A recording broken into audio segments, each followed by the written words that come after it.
17 নম্বৰটো ইস্ক হ'ব অৰ্থাৎ অপশ্যন এ 18টো দিছে সমংস্ত অংগ হ'লে ইয়াতে দিছে আলু আৰু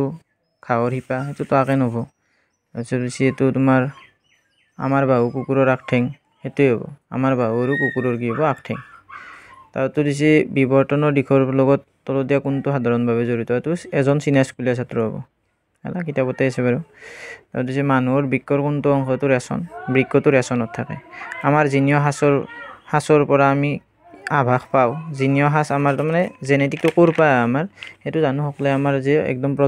পূৰ্বৰ প্ৰজন্মটো আফ্ৰিকা মহাদেশ তে অপশ্যন বি হ'ব 22টো হ'ব তোমাৰ নিষেচন নহ'লে ডিম্বকটোৰ কি হ'ব নিষেচন নহ'লে ডিম্বকটোৰ প্ৰায়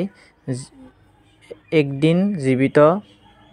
এইটো কি হ'ব প্ৰায় একদিন জীৱিত অৱস্থাত থাকে নিষেচন নহ'লে একদিনমান জীৱিত অৱস্থাত থাকিব তাৰপিছত কি হৈছে এইটো মানুহৰ ক্ষেত্ৰত সাধাৰণ চিষ্টলিক চাপ এইটো চিষ্টলিকটো হ'লে ওপৰতটো এতিয়া আমাৰ 120 ওপৰতটো সাধাৰণ তাতকৈ ওপৰত গ'লে কি হৈ যায় হাই বিপি হৈ যায় তলত গ'লে ল' বিপি এনেকুৱা তাৰপিছত তোমাৰ বাদুলি আৰু চৰাই ডেউকা এইটো হ'ব সমভিত্তিক কাৰণ বাদুলিৰ ডেউকা আৰু চৰাই ডেউকাৰ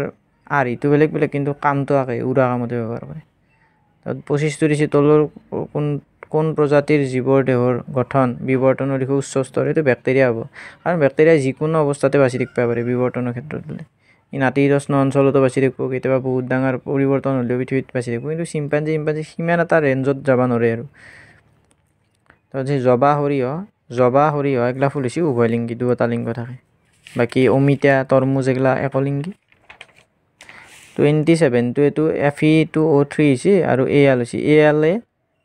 Alটোই জাগা লৈছে এফিৰ তেতিয়াহ'লে এইটো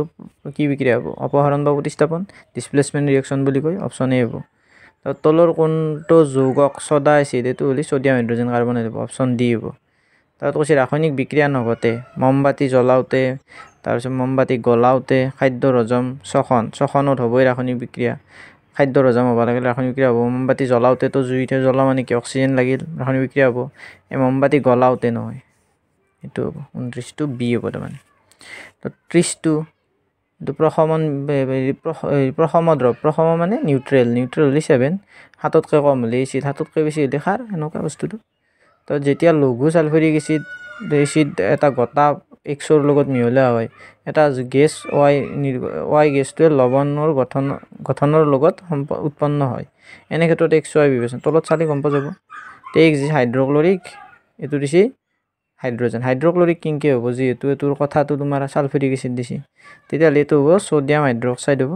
আৰু হাইড্ৰজেন হ'ব B2 হ'ব